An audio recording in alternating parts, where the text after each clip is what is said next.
ونؤمن به ونتوكل عليه ونعوذ بالله من شرور أنفسنا ومن سيئات أعمالنا من يهده الله فلا مضل له ومن يضلل فلا هادي له وأشهد أن لا إله إلا الله وأشهد أن محمدا عبده ورسوله أرسله بالحق بشيرا ونذيرا بين يدي الساعة من يطع الله ورسوله فقد رشد ومن يعصيهما فإنه لا يضر إلا نفسه ولن يضر الله شيئا أما بعد فإن خير الحديث كتاب الله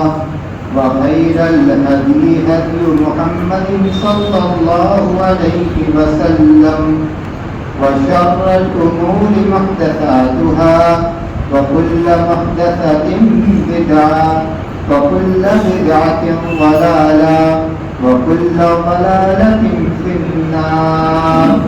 أعوذ بالله من الشيطان الرجيم. بسم الله الرحمن الرحيم. ولقد خلقنا الإنسان ونعلم ما توسوس به نفسه ونحن أقرب إليه من حبل الوريد إذ يتلقى المتلقيان عن اليمين وعن الشمال قعيد ما يلفظ من قول إلا لديه رقيب عتيد وجاءت سكرة الموت بالحق ذلك ما كنت منه تحيد ونفخ في الصور ذلك يوم الوعيد وجاءت كل نفس معها سائق وشهيد لقد كنت في غفلة من هذا فكشفنا عنك غطاءك فبصرك اليوم حديد. وقال تعالى النبي أولى بالمؤمنين من أنفسهم وأزواجه أمهاتهم وأولي الأرحام بعضهم أولى ببعض في كتاب الله من المؤمنين والمهاجرين إلا أن تفعلوا إلى أوليائكم معروفا كان ذلك في الكتاب مسطورا.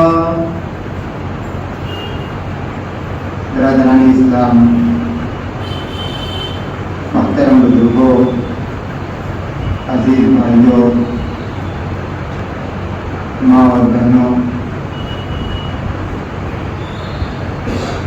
اللہ کے رسول صلی اللہ علیہ وسلم جب مکہ سے ہجرت کر کے مدینہ منورہ تشریف لے گئے تو مدینہ پہنچنے کے بعد جو بڑے کام آپ نے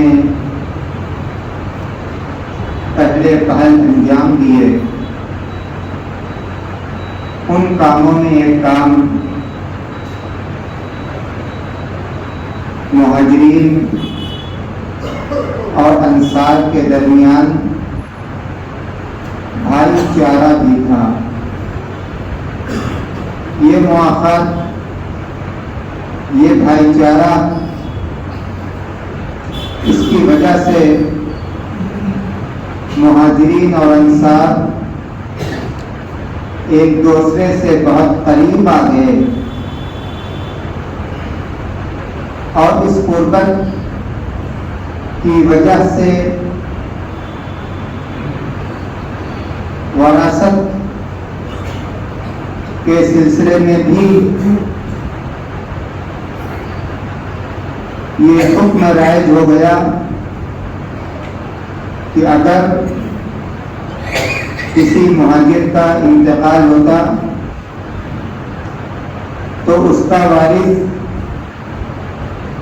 اس کا سگا بھائی نہ ہو کر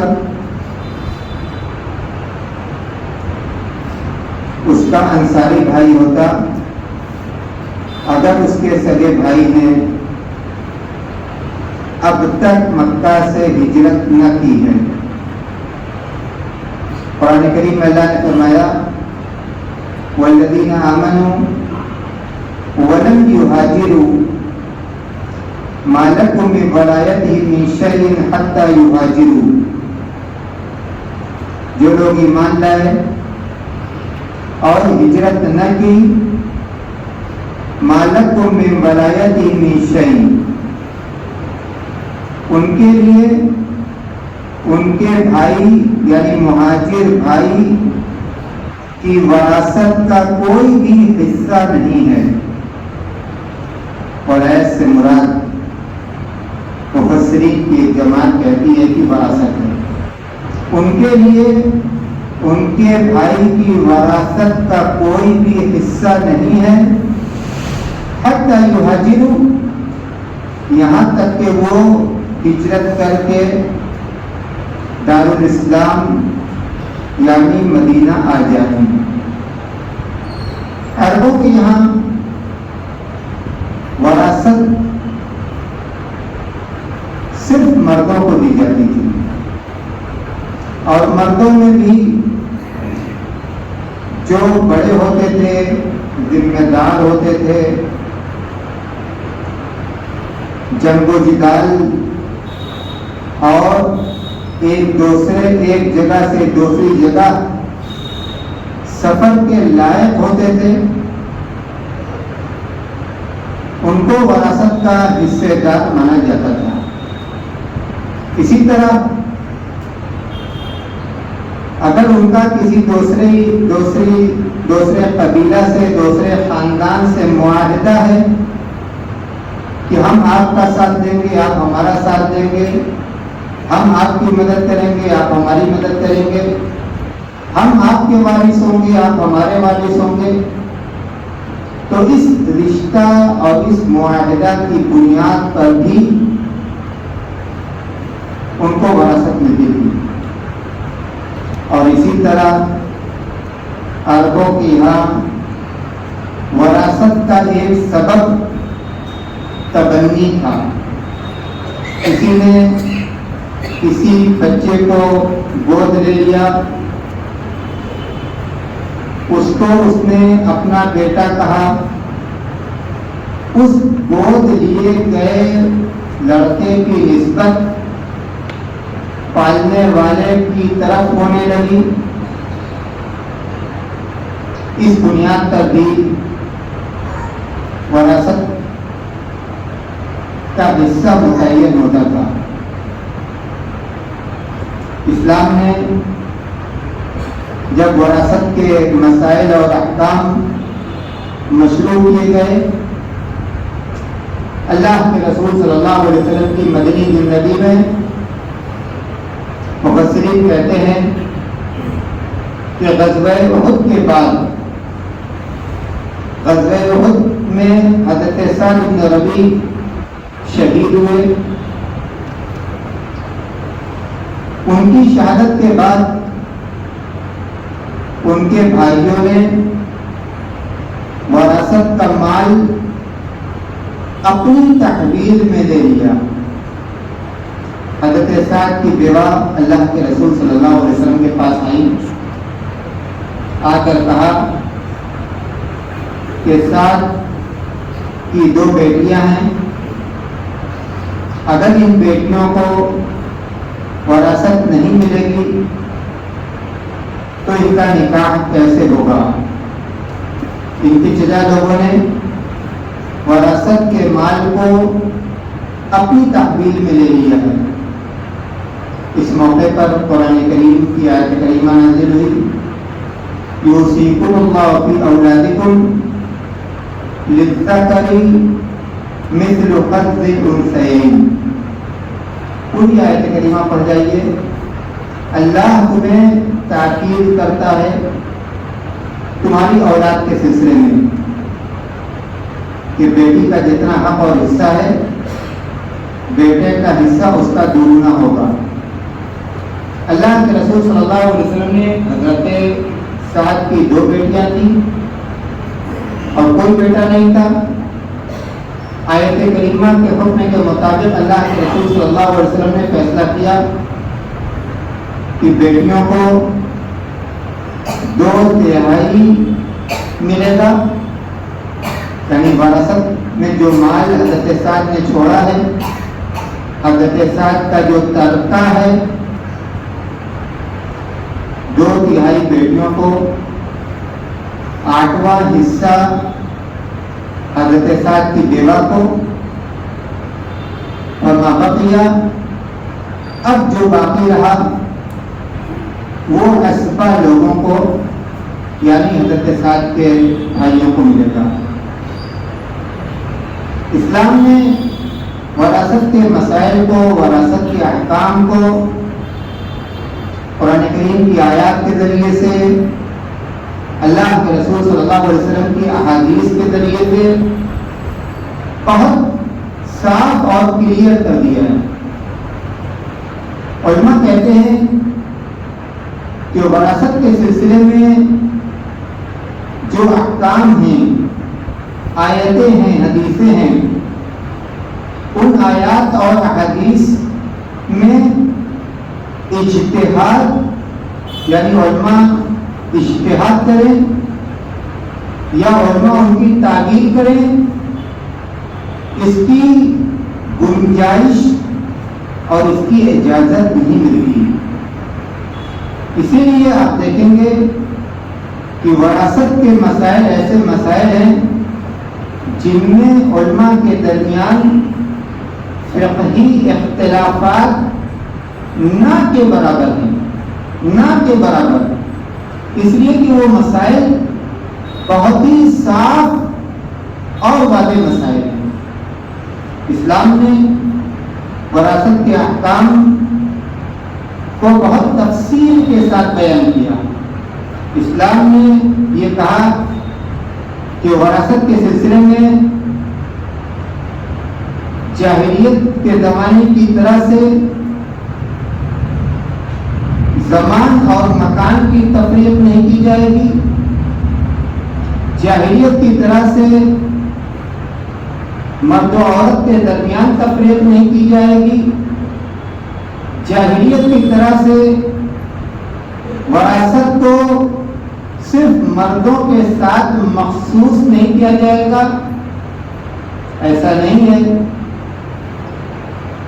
کہ وراثت کا کوئی حکم آج کے زمانے میں قابل عمل ہے اور کل کے زمانے میں قابل عمل نہ رہے، کسی جگہ قابل عمل ہے اور کسی جگہ قابل عمل نہ رہے، یا یہ کہ وراثت صرف مردوں کو دے دی جائے، عورتوں کو نہ دی جائے۔ ہاں یہ الگ بات ہے کہ معاشرہ کے اندر مردوں اور عورتوں کے جو حالات ہیں، جو ذمہ داریاں ہیں، ان حالات اور ذمہ داریوں کو ملحوظ رکھ کر شریعت نے، اسلام نے، شارع یعنی اللہ تبارک و تعالیٰ نے حصوں کو مختلف بنایا ہے۔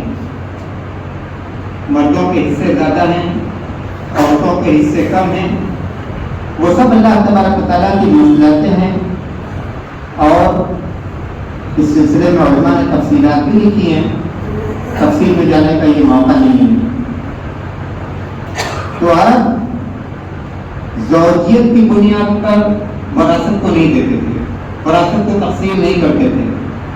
اسلام نے وراثت کے لیے 3 رشتوں کا اعتبار کیا ہے، نسب کا اعتبار کیا ہے، نکاح کا اعتبار کیا ہے، اور اسی طرح ولا کا اعتبار کیا ہے۔ اگرچہ غلاموں کی آزادی کا زمانہ ختم ہو گیا، لیکن یہ بھی ایک شرعی حکم ہے کہ الولاء لمن اعتق، اگر ایسے حالات پیدا ہو جائیں، دوبارہ پیدا ہو جائیں، اللہ نہ کرے ایسے حالات آئیں کہ جنگیں ہوں، لوگ قیدی بن کر لائے جائیں، غلامی کا دور شروع ہو جائے، ولا آزاد کرنے والے کے لیے کسی نے اپنے غلام کو آزاد کر دیا، اس کا انتقال ہو گیا، اس کا اپنا کوئی وارث نہیں ہے، وراثت آزاد کرنے والے کی طرف لوٹے گی۔ الولاء لمن عاتق، اسلام نے وراثت کے مسائل کو اور احکام کو صاف صاف بیان کر دیا، صاف صاف بیان کر دیا۔ مکہ سے ہجرت کر کے آنے والے مہاجرین، ان کے بارے میں کہہ دیا گیا جب یہ آیت کریمہ نازل ہوئی کہ النبی اولیٰ بالمؤمنین من انفسہم وازواجہ امہاتہم وَأُولِي الْأَرْحَامِ بَعْضُهُمْ أَوْلَىٰ بِبَعْضٍ فِي كِتَابِ اللَّهِ مِنَ الْمُؤْمِنِينَ وَالْمُهَاجِرِينَ إِلَّا أَن تَفْعَلُوا إِلَىٰ أَوْلِيَائِكُمْ مَعْرُوفًا، کہ نبی مومنوں پر ان کی اپنی جانوں سے زیادہ حق رکھتے ہیں، اس لیے کہ اللہ کے بعد سب سے بڑا احسان نبی کا احسان۔ وَأَزْوَاجُهُ أُمَّهَاتُهُمْ، اور نبی کی بیویاں عزت اور احترام کے اعتبار سے مومنوں کی مائیں ہیں۔ وَأُولُو الْأَرْحَامِ بَعْضُهُمْ أَوْلَىٰ بِبَعْضٍ فِي كِتَابِ اللَّهِ، اور رشتہ دار ایک دوسرے کے زیادہ حقدار ہیں، یعنی وراثت میں ایک دوسرے کے زیادہ حقدار ہیں، من المؤمنین والمہاجرین، دوسرے مومنوں اور مہاجروں کے مقابلے میں۔ یہ آیت کریمہ جب نازل ہوئی تو ہجرت کی بنیاد پر تقسیم ہونے والی وراثت کا جو اس زمانے میں وراثت کا جو طریقہ رائج تھا مہاجرین اور انصار کے درمیان، اس طریقے کو روک دیا گیا کہ اب یہ طریقہ نہیں چلے گا، بلکہ جو ترکہ ہے، ترکہ اصل وارث کے درمیان تقسیم ہوگا۔ اللہ نے فرمایا کہ بَأُولِي الْأَرْحَامِ بَعْضُهُمْ أَوْلَىٰ بِبَعْضٍ فِي كِتَابِ اللَّهِ، رشتہ دار اللہ کی کتاب میں، اللہ کے دین میں، اللہ کی شریعت میں دوسرے مومنوں اور مہاجروں کے مقابلے میں زیادہ حقدار ہیں۔ إِلَّا أَن تَفْعَلُوا إِلَىٰ أَوْلِيَائِكُمْ مَعْرُوفًا، ہاں ایک الگ صورت بھی بیان کر دی گئی، سوائے اس کے کہ تم اپنے اولیاء کے ساتھ احسان کرنا چاہو، بھلائی کرنا چاہو۔ کسی نے آپ کی بہت خدمت کی ہے، آپ اس کو وراثت میں سے کچھ دینا چاہتے ہیں، کوئی آپ کا بہت قریب ہے، کوئی آپ کا بہت عزیز ہے، شرعاً وہ وارث نہیں بنتا۔ یہ بات ہمارے ذہنوں میں رہنی چاہیے کہ شرعاً جس وارث کا حصہ مقرر ہے، شرعاً جس وارث کا حصہ مقرر ہے، اس کے لیے وصیت نہیں کی جا سکتی۔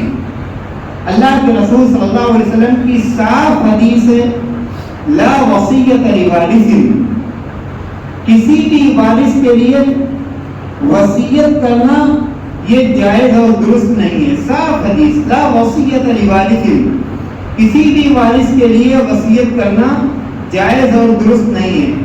ایک ایسا شخص جو شرعاً وارث نہیں بنتا اور کوئی شخص اپنی وراثت میں سے اس کو کچھ دینا چاہتا ہے، آیت کریمہ میں کہا گیا إِلَّا أَن تَفْعَلُوا إِلَىٰ أَوْلِيَائِكُمْ مَعْرُوفًا، سوائے اس کے کہ تم اپنے عزیزوں کے ساتھ بھلائی کرنا چاہو، احسان کرنا چاہو، ان کے لیے وصیت کرنا چاہو، کر سکتے ہو، لیکن اس کے لیے بھی ایک قاعدہ بیان کر دیا گیا کہ وَالثُّلُثُ كَثِيرٌ۔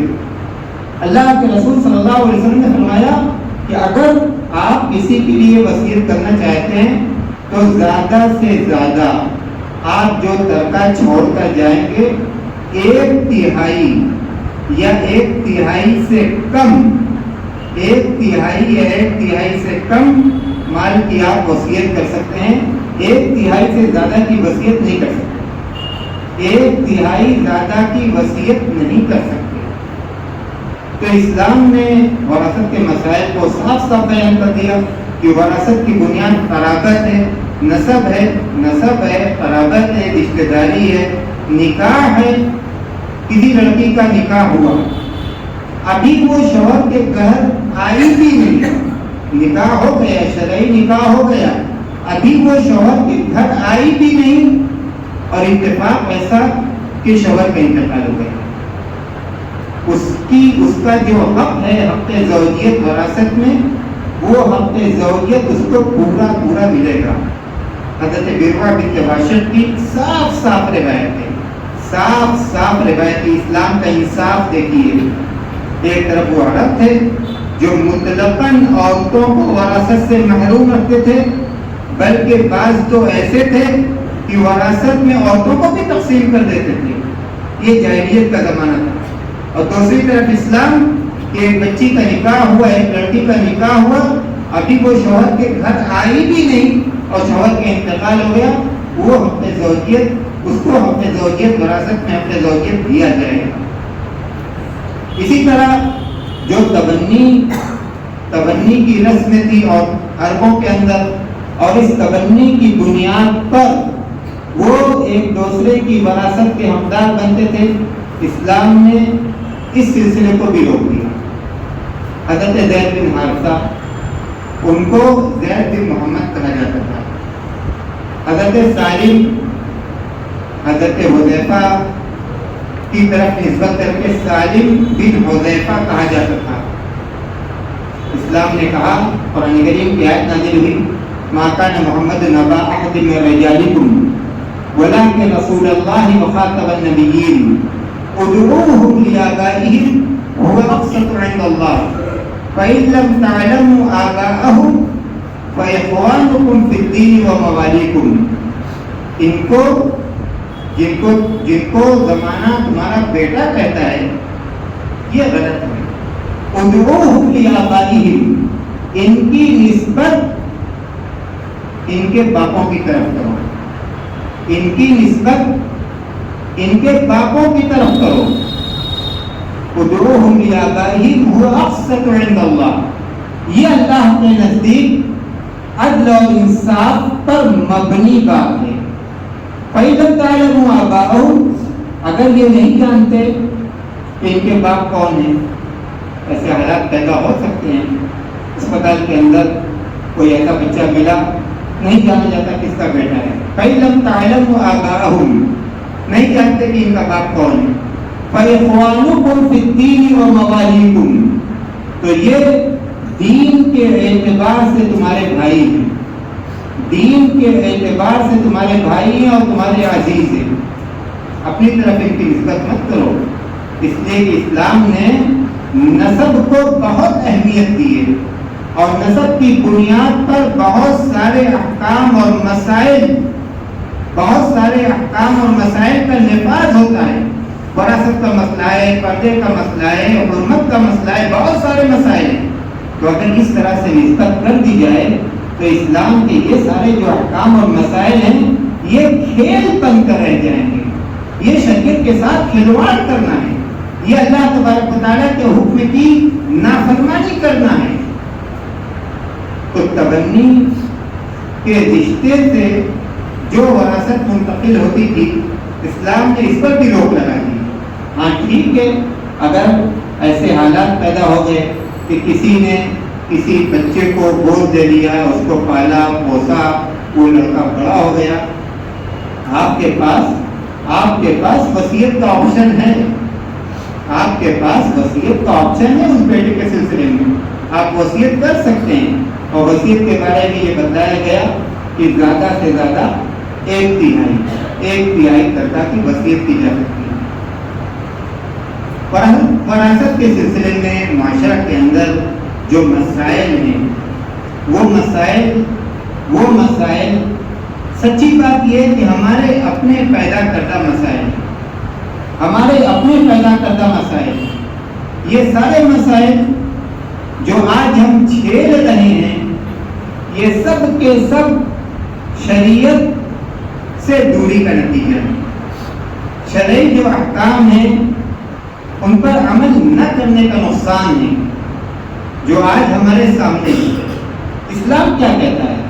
اسلام یہ کہتا ہے کہ کسی شخص کا انتقال ہوا، انتقال کے بعد ہماری سب سے پہلی ذمہ داری یہ بنتی ہے کہ اس کے کفن دفن کا انتظام کیا جائے. فقہا نے یہاں تک لکھا ہے، فقہا نے یہاں تک لکھا ہے کہ کفن دفن کا انتظام بھی ترکہ کے مال سے کیا جائے. ترکہ کے مال سے کیا جائے. ہاں ٹھیک ہے، اگر کوئی شخص ہے، بیٹا ہے، بھائی ہے، چچا ہے، کوئی اپنی طرف سے وہ انتظام کر دیتا ہے تو شریعت نے منع بھی نہیں کیا ہے، شریعت نے روکا بھی نہیں ہے. لیکن فقہا جو کہتے ہیں وہ یہ کہتے ہیں کہ میت کے مال سے کفن دفن کا انتظام کیا جائے. اس کے بعد کرنے کا کام کون سا ہے؟ اس کے بعد نمبر آتا ہے میت کے قرض کی ادائیگی کا. میت کے قرض کی ادائیگی کا. آج ہم دیکھیں کہ معاشرہ کے اندر ہم اس اہم حکم سے کتنا غافل ہیں. ایسی بھی مثالیں